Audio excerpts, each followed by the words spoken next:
सबका प्रश्न यही हो सकता है कि हमारे मन को मनसिज को आखिर शांति कैसे मिले। चोरी डकैती करने वाला व्यक्ति भी वो भी यही सोचता है कि बस अब बहुत हो गया, कहीं सुकून मिल जाए, कहीं शांति मिल जाए, कहीं मुझे आराम मिल जाए। लेकिन आखिर वो शांति, सुकून, आराम, चैन, अमन वो है कहाँ? पानी बिच मीन प्यासी, मोहे सुन सुन आवत हासे।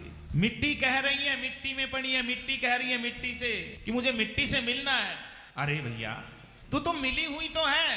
कहने लगे नहीं मुझे मिलना है। मिली हुई है वो मिट्टी मिट्टी से, लेकिन वो भूल गई है जिससे मैं मिली हुई हूँ मिट्टी ही है।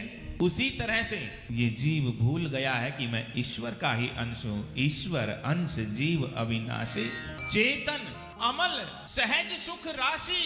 ये ईश्वर का अंश है जीव, चेतन है, अमल, अमल का मतलब मल रहित, पाप रहित, सहज सुख राशि। और सहजता में ही सुख की खान है, सुख का समुद्र है। लेकिन कहां चला गया हमारा वो सुख? सुख यदि है तो संतों के चरणों में है। सुख यदि है तो वो सत्संग को सुन करके ही आपकी आत्मा को शांति मिल सकती है।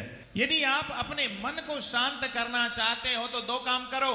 इच्छाओं पर हमारा नियंत्रण होना चाहिए। ये नहीं है कि ये भी दिख रहा है तो ये भी उठा के घर में भर लें, ये भी उठा के घर में भर लें, ये कभी शांत और समाप्त नहीं होनी चीजें। इसलिए सदा हम अपने अरमानों पर ध्यान रखें। कम से कम इच्छाएं हमारे जीवन में हों। जितनी इच्छाएं कम होंगी, शांति जीवन में उतनी ही ज्यादा होगी।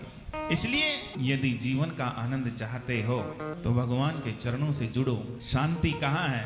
भगवान के चरणों में ही है।